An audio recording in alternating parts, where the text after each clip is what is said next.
नमस्ते दोस्तों। आज के इस तीसरे सेशन में मैं ब्रजेश जी का तहे दिल से धन्यवाद करती हूँ सेशन को ज्वाइन करने के लिए। और ब्रजेश जी एक मोटिवेशनल स्पीकर नमस्कार। हैं, ऑथर है। नमस्कार मैडम। जी, जी, जी। तो ब्रजेश जी, मैं आपसे ही गुज़ारिश करूँगी कि आप अपने बारे में कुछ बताएँ हमें, हमें अपनी जानकारियाँ दें, जो हमें जानना चाहिए आपके बारे में वो हमें बताइए। ओके। तो देखिए, मेरा परिचय ऐसा है कि मैं सेंट्रल गवर्नमेंट में क्लास वन ऑफिसर हूँ। इसके अलावे मैं पिछले 10 साल से ऑलमोस्ट ट्रेनिंग में हूँ।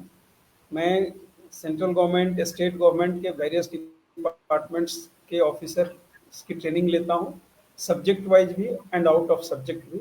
आउट ऑफ सब्जेक्ट में मेरे विषय हैं leadership, motivation, stress management, communication skills. इसके अलावा बहुत सारा टॉपिक जो लाइफ चेंजिंग के लिए है। तो पिछले 8-10 साल से मैं लोगों की सेवा इस तरीके से कर रहा हूँ, प्लस सरकार की सेवा तो कर ही रहा हूँ। तो मैंने अभी तक मोर देन 100-200 बैचेज लिया है, जिसमें कई सारे ऑफिसर्स, कई सारे ब्यूरोक्रेसी से लोग हैं, वो लोग लाभान्वित हुए हैं। इसके अलावा प्राइवेट सेक्टर में भी कल भी मेरा एक सेशन था जो मैंने फिजिकल फॉर्म में लिया, that was for entrepreneurs for from solar business. तो अच्छा, नेशनल स्किल डेवलपमेंट प्रोग्राम के अंडर में था, जिसमें मैं as a guest faculty invited था। तो that was for motivation in entrepreneurship. तो इट इज़ लाइक दैट। और डिफरेंट डिफरेंट टॉपिक्स पे इनविटेशन आते रहता है, आप जैसे लोग बुलाते रहते हैं, तो हम लोगों की हुँ, सेवा करते रहते हैं। बस यही मेरा परिचय है ब्रीफ में। बहुत ही खूबसूरत और बहुत ही खूबसूरती के साथ आपने अपने आप को इंट्रोड्यूस किया है कि एक central thank government you sir. Job में होते हुए भी आप वक़्त निकाल पाते हैं अपने जर्नी से लोगों को प्रेरणा देने के लिए।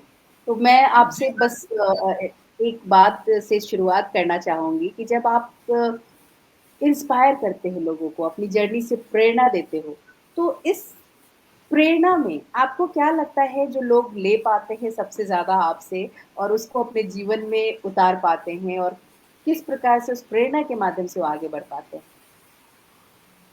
देखिए, कैसा है कि जब आज से 27 साल पहले मैं महाराष्ट्र में आया, तो लगभग 15 साल 16 साल की नौकरी करने के बाद मुझे ऐसा फील हुआ कि भाई, गवर्नमेंट की तो हम सेवा कर ही रहे हैं और उसके थ्रू सोसाइटी की सेवा, देश की सेवा कर रहे हैं। बट इसके अलावे अगर हम डायरेक्ट लोगों तक पहुँचे और पहुँच कर के लोगों को हम डायरेक्ट, जो हमारा नॉलेज है, जो हमारा, जैसे ये एक तरीके से पे बैक टू द सोसाइटी का जो मेरा नेचर है, जी। वहाँ से इस जर्नी की शुरुआत हुई। क्योंकि सोसाइटी, महाराष्ट्र ने मुझे नेम दिया, फेम दिया, गवर्नमेंट जॉब इतने सालों से कर रहे हैं, तो ऐसा लगा कि भाई इसके अलावे अगर हम कुछ समाज को दे सकते हैं, तो देने के लिए हमारे पास क्या है? ज्ञान से अच्छा कोई दान नहीं है, ज्ञान से अच्छी जी, कोई चीज़ भी नहीं जा सकती है ना? तो जो भी जी, अपना थोड़ा बहुत नॉलेज था, क्योंकि नॉलेज तो ये तो सागर जैसा है, तो इसमें मैं मानता हूँ कि अपने पास एक बूंद नॉलेज है, लेकिन जो भी है इसके थ्रू अगर लोग लाभान्वित होते हैं, मोटिवेट होते हैं, लोगों को लगता है, लोग ये देखते हैं कि भाई एक ऑफिसर जो 5 दिन अपनी ड्यूटी करता है, इसके अलावे भी अगर लाइफ ट्रांसफॉर्मेशन के लिए वो कोशिश करता है, लोगों को प्रेरित करता है, तो मुझे लगता है कि इससे ही लोग इंस्पायर बहुत हो जाते हैं। और जब मेरे बारे में जानते हैं, मुझे सुनते हैं, तो उनको लगता है कि भाई कहीं न कहीं ये इंस्पिरेशन है, इंस्पायर होते हैं, सीखते हैं और इसके अलावा उस उन चीज़ों को अपने लाइफ में इम्प्लीमेंट करते हैं। देखिए, नॉलेज जो चीज़ है ना, नॉलेज का जब तक आप इम्प्लीमेंटेशन नहीं करते हैं, राइट। मैं, आप हो या कोई भी आदमी हो, अगर जब तक आप नॉलेज को अपने लाइफ में इम्प्लीमेंट नहीं करते हैं या किसी फील्ड में इम्प्लीमेंट नहीं करते हैं, तब तक उस नॉलेज का कोई यूज़ नहीं है। तो जी, मान लीजिए कि कोई मोटिवेट होता है और उस मोटिवेशन से उसको कुछ बेनिफिट होता है, तो ये मेरे लिए भगवान का एक आशीर्वाद मैं मानता हूँ कि भगवान ने अपने को इस लायक बनाया है कि अपन लोगों को इंस्पायर कर सकें। बहुत सही कि हम अगर लोगों को इंस्पायर कर पाएँ, अपनी जर्नी से लोगों को एक रास्ता दिखा पाएँ, रोशनी दे पाएँ, तो बहुत बड़ी बात है। तो जी, जब हम बात करते हैं रास्ता दिखाने की, लोगों को सही जो विचारधारा है, उसके ऊपर काम करने की, तो उसमें बैलेंस में कई बार दिक्कतें आती हैं क्योंकि मेरा ये पूरा जो कन्वर्सेशन है सुबह से जो मतलब तभी से जो चल रहा है, ये यंग जी, जनरेशन के ऊपर केंद्रित है। तो मैं आपको भी बता दूँ कि अभी जो भी हम बातें कर रहे हैं, ये सब कुछ निर्भर करता है उन लोगों पे जिनको हमारी सबसे ज़्यादा ज़रूरत है आज की तारीख में, जो नई जी, जनरेशन है। जिसने पैंडेमिक में सबसे ज़्यादा भुगता है क्योंकि उनका एजुकेशन सिस्टम पूरी तरीके से ऑलमोस्ट हम कहेंगे ठप ही हो गया। उनका पूरा जो अटेंशन है वो कहीं और उलझ के रह गया। उन्होंने अपने आप को कहीं न कहीं खो दिया और वो पूरी तरीके से एक माया जाल में उलझ के रह गए। जो माया जाल की हम पहले बात किया करते थे वो भौतिक माया जाल या जिस भी तरीके की, अभी वो एआई का माया जाल है, अभी वो इस मल्टीमीडिया वर्ड्स का माया जाल है, जिसमें वो बुरी तरीके से उलझे हुए हैं। तो उनका जो ये जुनून है, जो तड़प है, जो ड्रीम्स की हम बात करते हैं, उनके सपने की मुझे बहुत बड़ा यूट्यूबर बनना है, मुझे सोशल मीडिया पे इतने लाइक्स मिलने चाहिए, मेरा ये तो उनका मुहीन ही जैसे बदल गया है। आज बिल्कुल, स्नैपचैट है, कितने सारे ऐसे ऐप्स हैं, जिसमें बच्चे सिर्फ़ और सिर्फ़ इस बात पे अपना जो आइडेंटिटी है वो रखते हैं कि मुझे कितने लोगों ने देखा, मुझे कितने लोगों ने अप्रिशिएट किया, मुझे कितने लोगों ने मुझे देख के क्या-क्या कहा। तो इन चीज़ों को आप किस तरीके से देखते हो और इन बच्चों के बारे में आप क्या कहना चाहते हो, जो पूरी बिल्कुल, तरीके से आज उलझे पड़े हैं? जी। देखिए, पैंडेमिक की शुरुआत कब हुई? मार्च 2020 में, है ना? जी, और उसका प्रभाव ऐसा हुआ कि बहुत सारे स्कूल्स, कॉलेजेस सभी बंद हो गए फॉर द टाइम जी, बिंग 1 महीना, 2 महीना, 3 महीने के लिए। जी, इसके अलावे जितने कोचिंग थे, ट्यूशन्स थे, क्लासेस थे, सब लोग ऑनलाइन प्लेटफ़ॉर्म पे आ गए। वहाँ से देखो आप एजुकेशन में एक ड्रामेटिक चेंज हुआ, ड्रास्टिक चेंज हुआ कि जी, जो ऑफ़लाइन पहले चलता था, वो सब कुछ ऑनलाइन शिफ्ट हो गया। उसकी वजह से क्या हुआ कि छोटे-छोटे बच्चे जी, 10 साल के, 12 साल के, 15 साल के कॉलेज गोइंग तो डेफ़िनेटली वो सबके हाथ में लैपटॉप आ गया, मोबाइल आ गया, कहीं न कहीं कोई टेक्नोलॉजी का उनके जीवन में आगमन हुआ। जी, अभी क्या हुआ कि जो पहले ऑफ़लाइन चला करता था, या तो पूरी तरीके से बहुत सारी चीज़ें ऑनलाइन हो गई या हुँ, मिक्स हो गई, ऑनलाइन, ऑफ़लाइन जी, दोनों मोड। अब होता क्या है, अभी आज के डेट में, पहले अगर आपको याद होगा तो बहुत सारे कोचिंग फिजिकल फॉर्म में चलते थे। आज बहुत सारे स्टूडेंट्स हैं जो कहीं जाते नहीं हैं, घर से ही कोचिंग जी, करते हैं, घर से ही क्लास करते हैं, घर से ही ट्यूशन करते हैं। जी, आज पूना में, बॉम्बे में, दिल्ली में बैठ कर के लोग फॉरेन के ट्यूटर से भी ट्यूशन लेते हैं। जी, ऐसा बहुत कुछ चल रहा है। तो देखिए, ये एक यूज हो गया। अब हम दूसरे तरफ आते हैं। अभी हुआ क्या कि इस दरमियान पेरेंट्स ने मजबूरीवश कहिए, मजबूरीवश ही कहूँगा, पैंडेमिक की वजह से बहुत सारे पेरेंट्स को बच्चों को लैपटॉप देना पड़ा, मोबाइल देना पड़ा, इलेक्ट्रॉनिक गैजेट्स देने पड़े। और वो चीज़ें हैबिचुअल होती चली गई धीरे-धीरे। अभी बहुत सारे क्लासेज हैं जो ऑनलाइन ही चल रहे हैं। इसमें क्या जी, होता है कि सोशल मीडिया से आपका इंटरैक्शन बढ़ गया, पहली बात। दूसरी जी, बात कि जब ये ऑनलाइन हुआ, तो बच्चे पढ़ाई तो करते हैं, लेकिन इसके अलावे भी बहुत ज़्यादा सोशल मीडिया पे, टेक्नोलॉजी पे, स्क्रीन पे टाइम स्पेंड करने लगे, जो जी, कहीं न कहीं उनकी फिजिकल एक्टिविटीज़ को कम कर दिया, उनके एक्सरसाइज को कम कर दिया, उनके उठने बैठने के तरीके को कम कर दिया। बच्चा बेड में लेट करके भी ये करता है, टेबल पे भी करता है।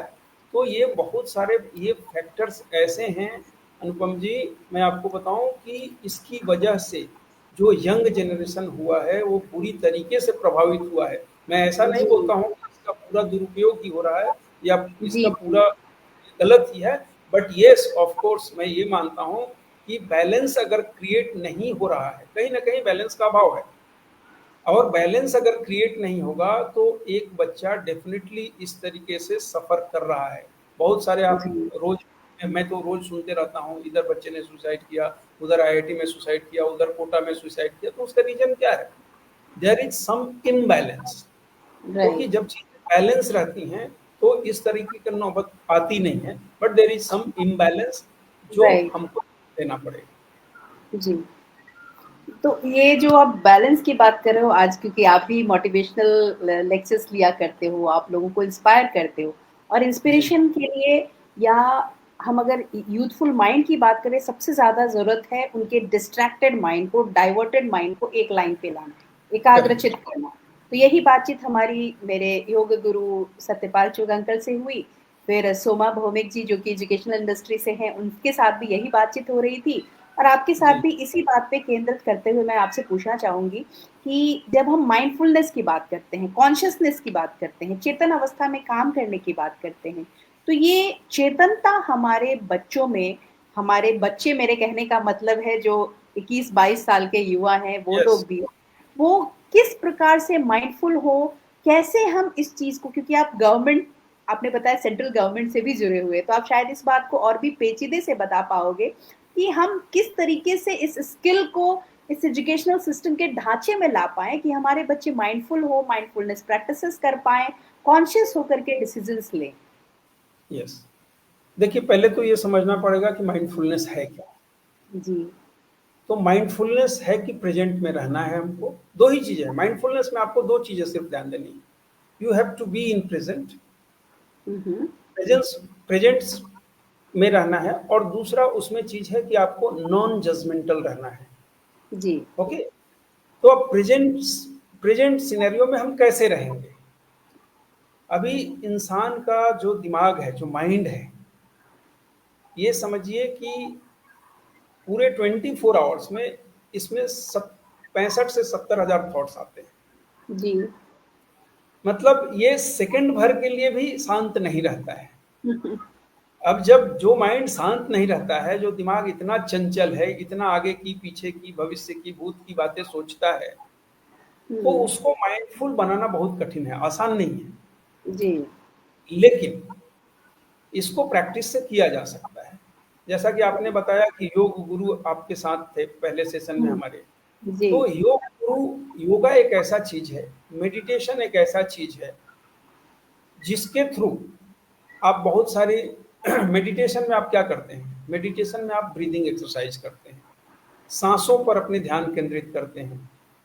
देखिए, ध्यान एक ऐसा चीज़ है जो एक समय में एक ही जगह रह सकता है, 2 जगह पे ध्यान कभी नहीं जाता है। तो जब आपका ध्यान अपनी साँसों पे होगा, तो वो दूसरी जगह पे डाइवर्ट नहीं होगा। तो माइंडफुलनेस के लिए सबसे ज़्यादा ज़रूरी है कि आपको प्रेज़ेंट में रहना है। अब प्रेज़ेंट में रहने के लिए क्या करना है?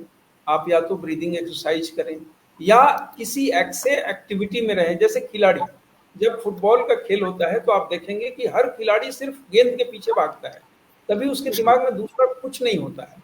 इसलिए कहा जाता है कि जो स्पोर्ट्स है, जो या इवन चेस का प्लेयर, जी। फुटबॉल, कबड्डी, जो आउटडोर गेम्स हैं खास करके, उसमें आपकी स्टेमिना बनती है, उसमें आपका ध्यान सिर्फ और सिर्फ उस समय खेल में होता है, तभी आप मैच जीतते हैं, है ना? तो आपको फोकस, कंसंट्रेशन और ये सब चीज़ें बढ़ाने के लिए आपको योगा का सहारा लेना पड़ेगा। आपको active attention, hmm. Not passive attention, active attention, मतलब वर्तमान में कैसे रहना है, इसके लिए जो भी साधन, संसाधन, उपाय करने हैं, योग कीजिए, मेडिटेशन कीजिए, कुछ खेल में अपने आप को व्यस्त रखिए, ये आपको करना पड़ेगा। इससे आपका कंसंट्रेशन भी बढ़ेगा, आपका फोकस भी बढ़ेगा, और माइंडफुल होने में आपको बहुत सहूलियत होगी। जी। खास करके और देखिए, यंग पीढ़ी के लिए बहुत ज़्यादा ज़रूरी है। जो आपने एज बताया ना, एक्चुअली एज, सिर्फ वो एज में प्रॉब्लम नहीं है। प्रॉब्लम कहाँ से है? 14-15 साल से लेकर जी, के जी, जी, जी, जी, जी, उनको तो हम चौ बच्चे ट्रीट करते ही हैं। मेरे यस, कहने का मतलब था कि 25 साल की उम्र तक के बच्चे। बिल्कुल। तो 14-15 जी। से लेकर के और 24-25 तक। एक बार जी। बच्चा जब 25 का हो जाता है तो फिर ज़्यादा प्रॉब्लम नहीं है। उसको हुँ, तब तक हुँ। ग्रेजुएशन हो जाता है, पोस्ट ग्रेजुएशन हो जाता है, उसको दुनियादारी थोड़ी समझ में आ जाती है। लेकिन जी, जी, इस जी। एज के जो बच्चे हैं 14-15 से 24-25 तक, उन पे बहुत ज़्यादा काम करने की ज़रूरत है। जी, जी। और जैसा कि आपने बताया कि आप स्वयं मतलब गवर्नमेंट फील्ड से हैं, इसलिए मैं जी, आपके एक दूसरे सवाल को फिर से उसी पे डाल रही हूँ कि डिसिप्लिन हमारे लाइफ में बहुत ज़्यादा इम्पोर्टेंस रखता है। इट्स नॉट बिल्कुल। ओनली अबाउट कि हम गवर्नमेंट फील्ड से हैं, प्राइवेट फील्ड से हैं, कहीं से भी हैं, किसी भी सेक्टर में हो। बिना जी, डिसिप्लिन के कोई भी काम आगे हो ही नहीं सकता। और आप अपने करियर के साथ-साथ अपने पैशन को जिसमें आप लोगों को मोटिवेट कर रहे हो, इंस्पायर कर रहे हो, सेशंस लिए जा रहे हो, ताकि आप सोशल एक्टिविटीज़ में भी जुड़े हैं। मतलब एक जगत कल्याण का जो एक संकल्प होता है, वो भी आपका बना हुआ है। तो ये जो आपका डिसिप्लिन बनाया हुआ है अपनी लाइफ में, वो किस तरीके से बनाया हुआ है और आप कैसे एक सजेस्ट करते हो हमारे इस यंग जनरेशन को जिनकी हम बात कर रहे हैं, कि वो अपनी लाइफ में इस डिसिप्लिन को मेंटेन करके रखें? देखिए लाइफ में 2 चीज़ें बहुत इम्पोर्टेंट हैं। पहला तो है कि आप डिसिप्लिन को मेंटेन करें और दूसरा है पंक्चुअलिटी को। तो पंक्चुअलिटी भी डिसिप्लिन का ही एक पार्ट होता है। जी, बिकॉज़ जी। जब आप डिसिप्लिन्ड होंगे, जैसे देखिए आर्म्ड फोर्सेज़ में क्या होता है? हुँ, आर्म्ड फोर्सेज़ में होता है कि अगर आपको 7 बजे परेड के लिए आना है, तो आपको 7 बजे ही आना है। जी। उसमें 1 मिनट की भी देर बर्दाश्त नहीं होती है। क्यों? हुँ, क्योंकि इतना बढ़िया डिसिप्लिन वहाँ पे सेट किया गया है। लोग हुँ, क्यों बोलते हैं कि फोर्स में जाना चाहिए, फौज में जाना चाहिए? उससे क्या होता है कि आपका लाइफ डिसिप्लिन्ड हो जाता है। जी। तो बाय गॉड ग्रेस मुझे भी मौका मिला था, मैंने भी लगभग 1 साल आर्म्ड फोर्सेज में निकाला है, मैं अच्छा। पैरामिलिट्री में रहा हूँ। तो डिसिप्लिन कहीं न कहीं वहाँ से मेरे अंदर ज़रूरत से जी। ज़्यादा आ गया, है ना? तो हुँ, जब डिसिप्लिन आप में आ जाता है, तो आप अपने लाइफ को एक हर चीज़ को एक तरीके से सेट करते हैं। जैसे जो हुँ, आपने कहा कि भई आप जॉब को भी कैसे मैनेज करते हैं, ये चीज़ों को भी मैनेज करते हैं। तो देखिए, मैंने एक रूटीन सेट करके रखा है कि भई 5:30 बजे या 6 बजे मुझे उठना है तो उठना ही है। आप चाहे हुँ, कितने हुँ, बजे भी सोएं, है ना? उसके बाद मैंने डिसिप्लिन ऐसा सेट किया हुआ है कि मुझे अगर रोज़ कम से कम 1 डेढ़ घंटे पढ़ना है तो पढ़ना ही है। जी। मुझे याद नहीं है कि पिछले 27-28 सालों से मैं लगभग सर्विस कर रहा हूँ, जॉब में हूँ। बट मैंने कभी पढ़ा नहीं हो ऐसा मुझे कभी याद नहीं है। मैंने खाया नहीं है ये मुझे याद है, लेकिन पढ़ा नहीं है ये मुझे याद नहीं जी, कभी। जी, तो जी। एक डिसिप्लिन मैंने सेट किया है कि मुझे कम से कम 1 डेढ़ घंटे पढ़ना ही है, इस टाइम पे उठना ही है, इस टाइम पे खाना ही है।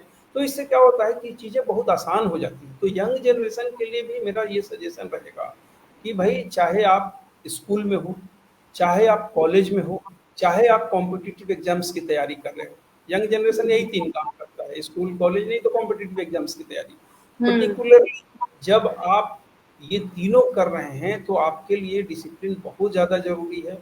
आप सुबह उठें, आप सुबह कम से कम 1 घंटे अपने शरीर को दें, आधे घंटे अपने दिमाग को दें। शरीर को देने से मतलब मेरा फिजिकल एक्सरसाइज से है, दिमाग को देने से मतलब थोड़ा-सा आप स्पिरिचुअल भी बने, थोड़ा-सा आप अपने माइंड पे भी फ़ोकस करें, दिमाग को हम कैसे स्ट्रॉन्ग बना सकते हैं। देखिए हो क्या रहा है अभी आज के डेट में स्ट्रेस की वजह से बच्चे इतने सुसाइड करने लगे हैं कि उनका उनका हुँ, फिजिकल और मेंटल दोनों हेल्थ पर काम करने की ज़रूरत है। तो जी। इस तरीके से फिर आप समय से खाना खाएँ, समय से स्कूल जाएँ, समय से हर काम करें। ऑटोमेटिक आपका लाइफ डिसिप्लिन्ड हो जाएगा और बहुत सारी चीज़ें आपके लिए करनी आसान हो जाएँगी, ऐसा मेरा मानना है। बहुत सही। आपने कितने सुंदर से सारी चीज़ों को इतनी आसान भाषा में बता दिया कि कितना आसान है खुद को डिसिप्लिन रखना, एक हैबिट बनाना अपनी लाइफ़ में। जी, और जब हम फिर हैबिट बनाने की बात करते हैं तो आ जाती है बात कंसिस्टेंसी की, कि कई बार क्या होता है कि हम बहाने बनाते हैं कि अरे आज बहुत काम है, अरे आज मुझे जल्दी निकलना है, अरे आज मुझे ये करना है। तो इसी विषय पे हमारी सत्यपाल अंकल से भी कुछ लंबी बातचीत हुई कि इस कंसिस्टेंसी के ऊपर हम कैसे काम करें? क्योंकि जो हमारे बच्चे हैं उनमें पेशेंस बहुत कम होता है। इस लेवल पे वो कुछ एक काम करते हैं और एक काम के बाद बोर हो जाते हैं या जिस भी वजह से उसको रोक रोक देते हैं। तो ये जो उनके अंदर परसिस्टेंसी लानी है कि हमें इस काम को लगातार करते रहना है। अभी शोमा जी ने भी यही बात कही कि हमें बस वही करना है जो हमें अच्छा लग रहा है। कौन क्या कह रहा है, कौन उसके ऊपर कैसी टिप्पणी कर रहा है, उन सबको छोड़ते हुए हमें क्या चाहिए जीवन में उसके ऊपर काम करना है। तो अगर हम इसी परसिस्टेंस एफर्ट की बात करें, वो जी, किसी के जीवन में बहुत ज़्यादा ज़रूरी है। पर अगर अगर हम सच्चाई देखें, तो आज के तारीख में सच्चाई ये है कि जनरेशन वो हम लोगों ने 9th स्टैंडर्ड में एक कहानी पढ़ी थी, बटन देवाय नमः, हिंदी में एक कहानी थी कि बटन दबाओ और पंखा चालू, बटन दबाओ और लाइट चालू। पर आज की दुनिया सोचो, बटन दबाओ और कनेक्ट कर जाओ दुनिया के कोने में किसी भी इंसान से, जिससे भी चाहो तुम। बटन दबाओ और जो चाहो सब तुम्हारे सामने हाजिर है, खाना पीना पानी, मतलब जो चाहिए। तो सोचो बिल्कुल इस सही, बिल्कुल बटन सही। दबाओ दुनिया में, जो एस्टिमेशन मुझे लगता है 9th स्टैंडर्ड, मतलब कि मैं 99 में 1999 में मैंने ये कहानी पढ़ी थी, और वो आज के डेट में और भी ज्यादा विभत्स रूप ले चुका है। तो एफर्ट्स की पूरी कमी हो गई है। यानी कि जो हमारा ये युवा है, वो आज कोई मेहनत करना ही नहीं चाहता है। उसको लगता है अरे मेरे बाप दादा की बहुत सारी जमीन है, पैसे हैं, वो ऐसे कमा लिए, हमारा भी चल जाएगा। जिनके पास नहीं है वो ये सोच रहे अरे हमारे बाप दादा तो ऐसे ही रहे, हम क्या ही उखाड़ लेंगे। मतलब हर किसी के दिमाग में बस यही बैठा है कि एफर्ट्स नहीं लगाने हैं। तो आप ये बिल्कुल। मेहनत कीजिए, जैसे आपने बताया कि आपको नहीं याद है कि कौन सा ऐसा दिन हो जिसमें आपने पढ़ा नहीं हो, जिसमें आपने कुछ ऐसा कंस्ट्रक्टिव नहीं किया हो। तो ये जो इंस्पिरेशन है हम लोगों में कैसे जगा सकते हैं कि उनको भी एक एफर्ट लेना होगा, पेन भी हो, मुश्किलें भी आए, पर उनको ये एफर्ट लेते रहना होगा कंसिस्टेंटली। इसके लिए आप क्या कहेंगे? बिल्कुल, देखिए जैसा आपने खुद 2 चीज़ें कहीं कि कंसिस्टेंट बनना है। देखिए हैबिट्स अगर आप बना लेती हैं, पहले क्या होता है, हैबिट बनाना पड़ता है। जी। जब हैबिट को आप रेगुलराइज कर लेते हैं, तो ऑटोमेटिक वो डिसिप्लिन बन जाती है। ठीक है? हम्म। अब हमको एक बच्चे के लिए मैं ऐसा बोलूँगा कि उसको बहुत ज़्यादा हार्श होने की शुरू में ज़रूरत नहीं है। हम्म। पहले उसको एक, जैसे हम, आपको याद होगा हम लोग बचपन में रूटीन बनाते थे, आज 4 घंटे जी। पढ़ाई करेंगे, आज 6 घंटे पढ़ाई करेंगे, 8 घंटे पढ़ाई करेंगे। लेकिन वो रूटीन शायद 1 आध दिन फॉलो होता था, उसके बाद फॉलो नहीं होता था। जी। है ना? तो उसका नियम ये है कि आप जब हार्श हो जाते हैं अपने साथ, तो शायद उसको हम्म। फॉलो करना टफ हो जाता है जी। ना? आप रूटीन बनाएँ, ऐसा बनाएँ कि जो आप फॉलो कर सकें, शुरू में, जब तक हम्म। आपको हैबिट में नहीं आता है। जी। जैसे मैं 8 घंटे पढ़ाई की बात ही नहीं करूँगा, मैं बोलूँगा आप 4 घंटे की आदत डालो, जी। लेकिन रेगुलर की आदत डालो, रोज़ की आदत डालो कि मुझे 4 हम्म। घंटा पढ़ना है तो पढ़ना है। अब जब ये 4 घंटे जब आपकी आदत में रोज़ शुमार हो जाएँगे, तो ऑटोमेटिक आपके लिए उसको 5 घंटा करना ईज़ी हो जाएगा, फिर उसको 6 घंटा करना ईज़ी हो जाएगा, है ना? जी। तो अपने साथ हार्श होने की ज़रूरत नहीं है किसी बच्चे को, किसी स्टूडेंट को। जी। आप पहले उसको नियमित कीजिए, डेली रूटीन में लाइए। उसके उसके लिए अपने आप को हैबिचुअल कर लीजिए।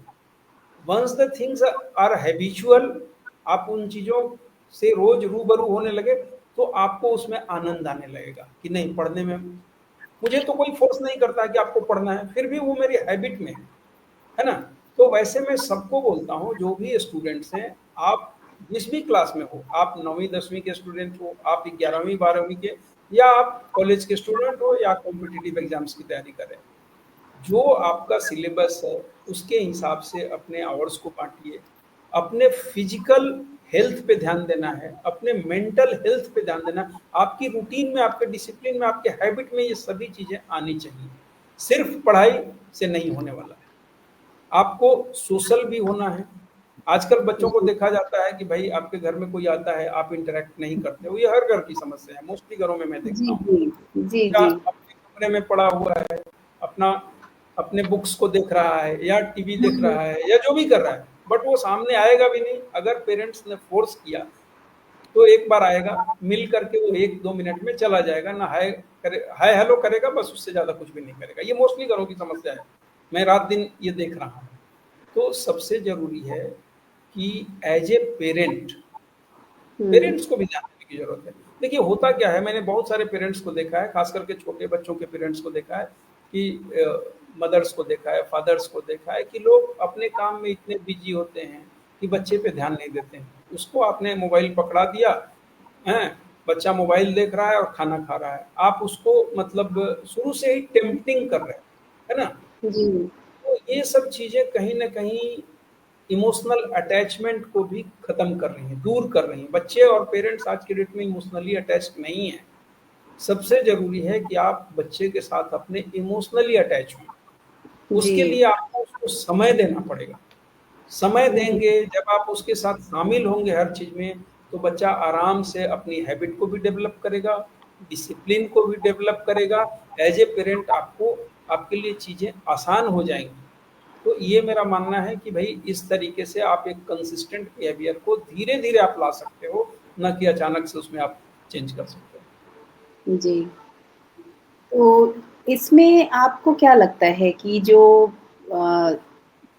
ओल्ड जनरेशन है, जो जनरेशन ऑलरेडी एक्सपीरियंस जनरेशन है, अनुभवी जनरेशन है, वो जी। इनकी कैसे मदद कर सकती है? क्योंकि आपको अगर मैं बताऊँ कि बहुत सारे ऐसी भी केसेज़ हैं, जिसमें बच्चों के साथ जिस तरीके का बर्ताव होता है पेरेंट्स का, एक्सपेक्टेशंस को लेकर के कि तुमको ऐसा ही करना चाहिए, यही करना चाहिए, इसी फील्ड में जाना चाहिए, और उससे उलझ करके बच्चे इतने ज़्यादा प्रेशराइज़्ड हो जाते हैं कि वो कुंठा में आ जाते हैं, अपना कॉन्फिडेंस तक खो जाते हैं, और जो उनके भीतर का पोटेंशियल होता है वो कहीं न कहीं अंदर और ज़्यादा दबता चला जाता है।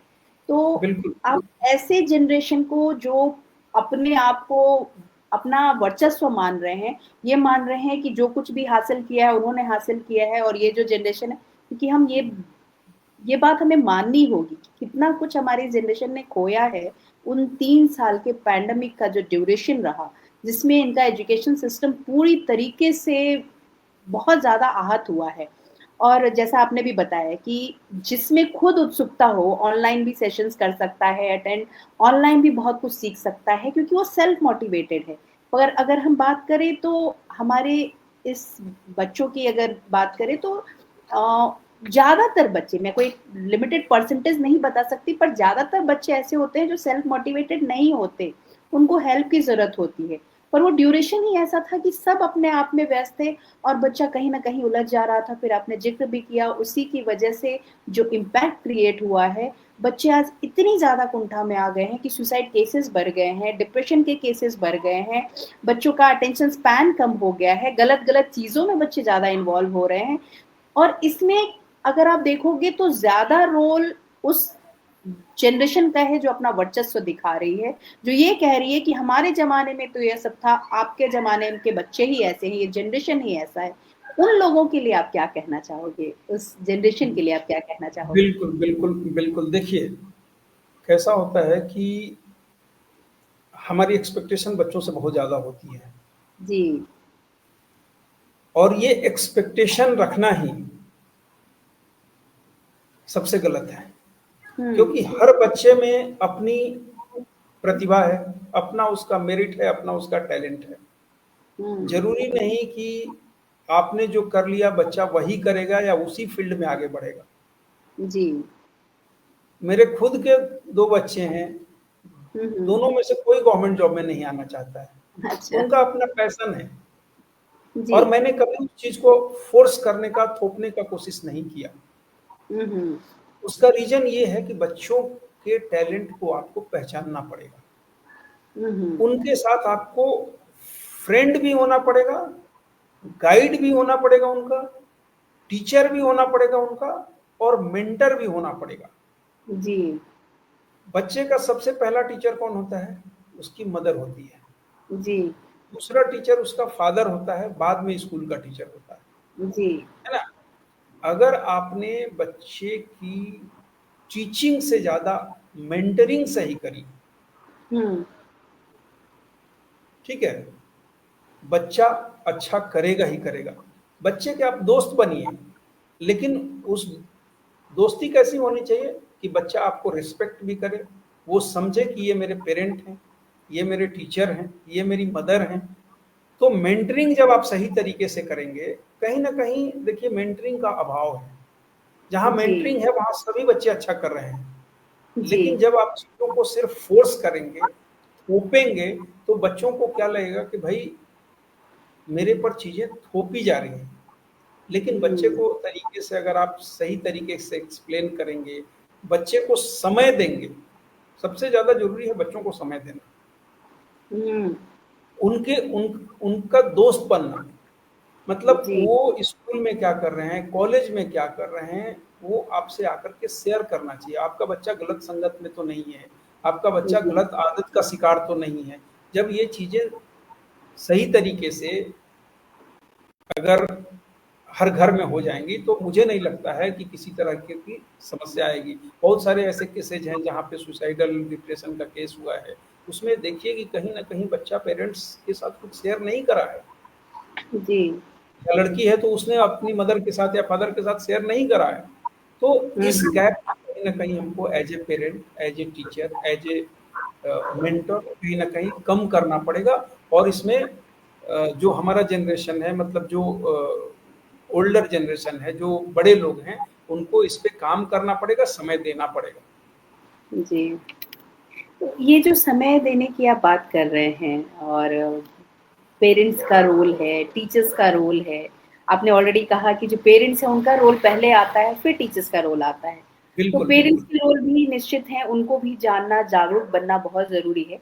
बट आपकी नज़र में एजुकेशनल इंस्टीट्यूशंस को किस तरीके से स्टेप लेना चाहिए या ऑलरेडी वो ले रहे हैं, आपको क्या लगता है? देखिए, बहुत सारे इंस्टीट्यूट्स ले भी रहे हैं, इसमें कोई शक नहीं है, या मोस्टली मैं बोलूँगा कि ले रहे हैं, बट जिस डेप्थ पे जाना चाहिए, जिस डेप्थ पे होना चाहिए, अभी भी उसका अभाव है। कहीं न कहीं इसका अभाव है, मुझे ऐसा लगता है कि जिस लेवल पे जाकर के ये सब चीज़ें होनी चाहिए, उस लेवल पे या हुँ, तो हो नहीं रहा है, या सही गाइड नहीं मिल रहे हैं। इसलिए कि देखिए, कैसा है कि अगर सुसाइड का केस हो रहा है, अगर डिप्रेशन का केस हो रहा है, तो कहीं न कहीं अभाव तो है, जी। उस चीज़ की कमी है। तो मुझे ऐसा लगता है कि उसमें सबसे ज़्यादा टीचर तो है ही, लेकिन पेरेंट का रोल, देखिए, अब बच्चा आपका 8 घंटा स्कूल में रहता है, लेकिन 16 घंटे घर में रहता है। जी। As a parent, as a father, as a mother, मुझे अपने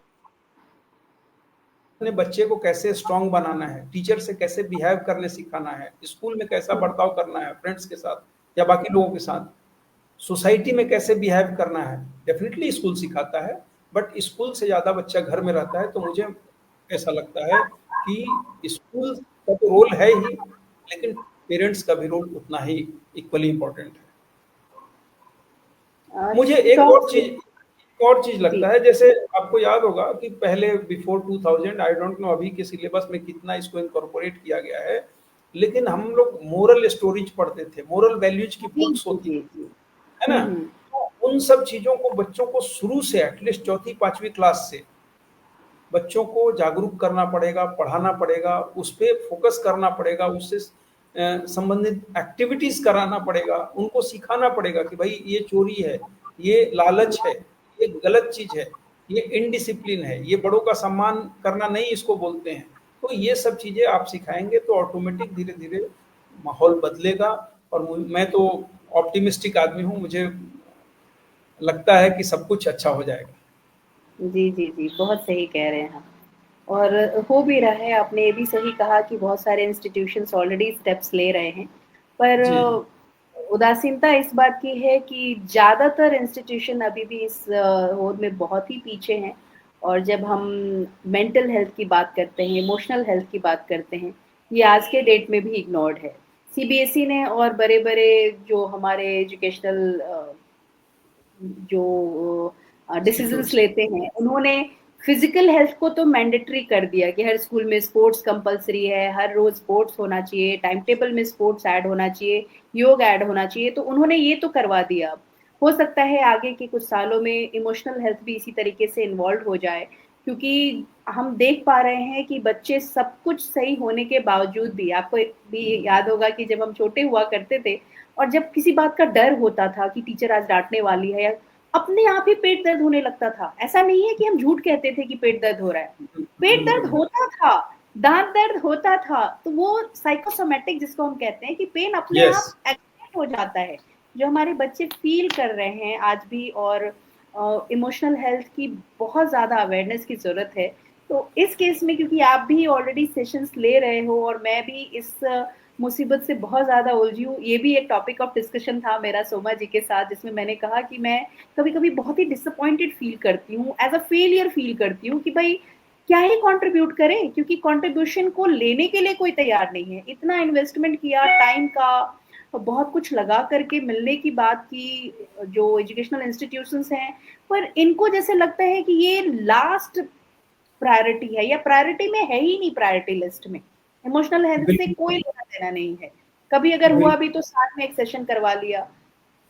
तो आप कैसे कहते हो कि इस चीज को हम और एक ज्यादा एकदम अवॉइड? सही कहा आपने, बिल्कुल ही सही कहा कि फिजिकल हेल्थ पे तो हमारा फोकस होता है, बट जी। Not on creating emotional balance. Right. Emotional जो बैलेंस होता है उसको क्रिएट करना बहुत जरूरी है, बिकॉज जी। इमोशनल बैलेंस और mental health, hmm. Physical health, mental health, emotional health, ये सब अलग अलग चीजें हैं। जी। लोगों को लगता है कि एक है, लेकिन ऐसा नहीं है। राइट। मेंटल हेल्थ में हमारा माइंड स्ट्रांग, देखिए आपका फिजिकल फिटनेस कितना भी हो, अगर आपका मेंटल फिटनेस अच्छा नहीं है, इमोशनल फिटनेस अच्छा नहीं है, तो आप लाइफ में बहुत अच्छा नहीं कर पाओगे। जी। या आपका मेंटल फिटनेस बहुत अच्छा है लेकिन फिजिकल और इमोशनल लेवल पे आप कमजोर हो, तो भी आप जी। अच्छा नहीं कर पाओगे। इसलिए ये तीनों का बैलेंस, मतलब फिजिकल हेल्थ भी बढ़िया होना चाहिए, मेंटल हेल्थ भी अच्छा होना चाहिए, और साथ में इमोशनल जो हेल्थ है, इमोशनल स्ट्रांग, इमोशनली अगर आप स्ट्रांग नहीं हैं तो जी। आपके साथ छोटी सी घटना घटेगी और आप बहुत ज्यादा इफेक्टेड हो जाएंगे। जी। तो अपने इमोशंस को कैसे कंट्रोल करना है, अपने इमोशन को कैसे बैलेंस रखना है, देखिए आज के डेट में it's a big challenge, emotional जी। बैलेंस क्रिएट करना है। तो मुझे लगता है कि स्कूल में, कॉलेजेस में इन सब चीज़ों पे काम करने की ज़रूरत है, और इक्वली फोकस करने की ज़रूरत है। जितना आप फिजिकल हेल्थ पे फोकस करते हैं, उतना मेंटल हेल्थ पे फोकस करें, उतना इमोशनल हेल्थ पे फोकस करें। जी। क्यों? जी। घटनाएं बहुत तेजी से घटती हैं, हम्म। परिस्थितियां तुरंत बदल जाती हैं, है ना? तो इमोशनली आप, ऐसा होता है कि इमोशनली आप बहुत वीक हो जाते हो, वो आपके मेंटल हेल्थ पे, फिजिकल हेल्थ पे इम्पैक्ट करता है ना? जी। तो जरूरी है कि हम इमोशनल को भी, हेल्थ को भी इक्वल इंपॉर्टेंस दें, मेंटल हेल्थ को भी इक्वल इंपॉर्टेंस दें। इसके लिए लोगों जी। को, स्कूल्स को, कॉलेजेस को, पेरेंट्स को, सबको काम करना पड़ेगा। इसके लिए जरूरी है कि पहले स्कूल के पाठ्यक्रम में इसको शामिल किया जाए, कॉलेज के पाठ्यक्रम में जी। इसको शामिल किया जाए, और ये एक्टिविटी बेस्ड होना चाहिए, ये नॉट थ्योरेटिकल होना चाहिए। मेरा ऐसा मानना है कि ये सब चीजें एक्टिविटी बेस्ड होनी चाहिए। जी। लर्निंग का पैटर्न थोड़ा सा चेंज करना पड़ेगा। अभी जो असफलताओं की बात हम कर रहे हैं, कई बार उन असफलताओं की वजह से जैसे लगता है कि हमारे पैरों में बेड़ियां पड़ गई हैं। खासकर जो अ, बच्चे हैं जो अभी चलना शुरू किए हैं, उनके लिए एक छोटा सा फेलियर भी ऐसा लगता है जैसे जिंदगी का अंत हो गया है, आगे कुछ नहीं हो सकता। उनके लिए आप कैसे कहोगे वो असफलताओं को कैसे हैंडल करें, किस तरीके से उससे प्रेरणा लेकर आगे बढ़ते रहे? देखिए असफलता तो आरसी प्रसाद की, आरसी प्रसाद सिंह कवि थे, उनकी एक कविता थी, हमने 7वीं 8वीं में पढ़ी थी, जीवन का झरना। जी। कविता शुरू ही होती है, यह जीवन क्या है, निर्झर है, मस्ती ही जी। इसका पानी है, सुख दुख के दोनों तीरों से चल रहा राह मनमानी है। मतलब जब जी। आपका लाइफ है, जब आप क्लास में पढ़ रहे हो, कॉलेज में पढ़ रहे हो, तो फेलियर्स और पास होना ये तो लगा ही रहेगा। कभी आप फर्स्ट आओगे, कभी सेकंड आओगे, कभी थर्ड आओगे। हमारे साथ भी ऐसा हुआ है, और ये हर बच्चे के साथ होता है। लेकिन इसमें बच्चों से ज्यादा मैं ये समझता हूँ कि पेरेंट्स का रोल बढ़ जाता है। जी। अगर बच्चा फेल भी हुआ तो आप बच्चे को ये मत दिखाओ कि आप फेल हो गए, बच्चे को आप ये बताओ कि ये लाइफ का पार्ट है, लाइफ का पार्ट एंड जी। पार्सल है। बहुत सारे ऐसे स्टूडेंट्स को मैं जानता हूँ जो फेल हुए और उसके बाद वो ऐसे बाउंस बैक हुए कि आप सोच नहीं सकते हो। मेरे जी। एक रिलेटिव जिन्होंने matric 10th class 3rd division से पास किया, अच्छा। 12th पास किया 2nd क्लास से, देखिए कैसे बाउंस बैक एक आदमी के लाइफ में होता है।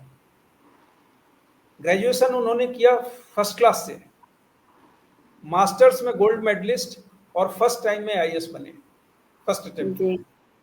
तो ऐसे कई अनगिनत एग्जाम्पल हैं। तो आप बाउंस बैक करते हैं, ऐसा नहीं कि आप एक बार फेल हो गए तो आपकी पूरी जिंदगी स्पॉइल हो गई। तो इसके जी। लिए जरूरी है कि पेरेंट्स को भी ये चीज समझना पड़ेगा, और बच्चों को इसको लाइफ का पार्ट एंड पार्सल बताना पड़ेगा, समझाना पड़ेगा। अब छोटे बच्चे हैं तो उनको तो मालूम भी नहीं है कि फेल क्या होता है, पास क्या होता है।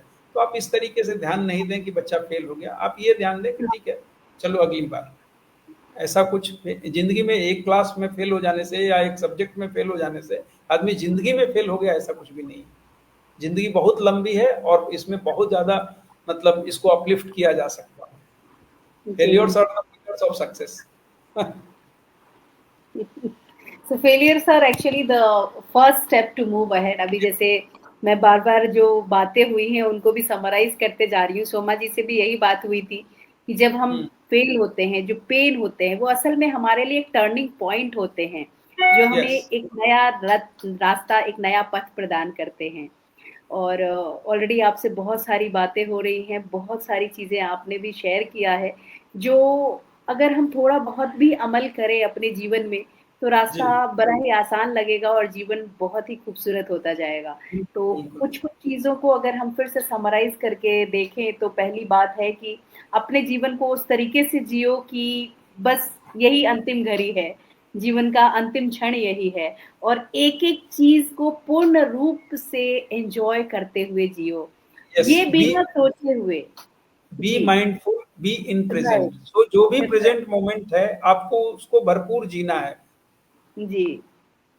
और ऑलरेडी आपने ये भी शेयर किया कि हम कॉन्शियस या माइंडफुल कैसे रह सकते हैं, कैसे योग के माध्यम से या फिर और भी बहुत सारे माइंडफुलनेस प्रैक्टिसेस हैं जिनके बिल्कुल। माध्यम से हम अपने आप को चेतन अवस्था में रह सकते हैं। आपने एजुकेशनल सिस्टम को भी बहुत सारी एक इनडायरेक्टली ही सही हिदायतें दी हैं कि क्या-क्या वो भी अमल कर सकते हैं और किस तरीके से इमोशनल हेल्थ के ऊपर भी उनका ध्यान जा सकता है। आपने पेरेंट्स को भी सजेस्ट किया है कि हमारे पेरेंट्स किस तरीके से अपनी रिस्पॉन्सिबिलिटी को भूल जाते हैं इस सोच में कि वो ऑलरेडी बहुत कुछ कर रहे हैं।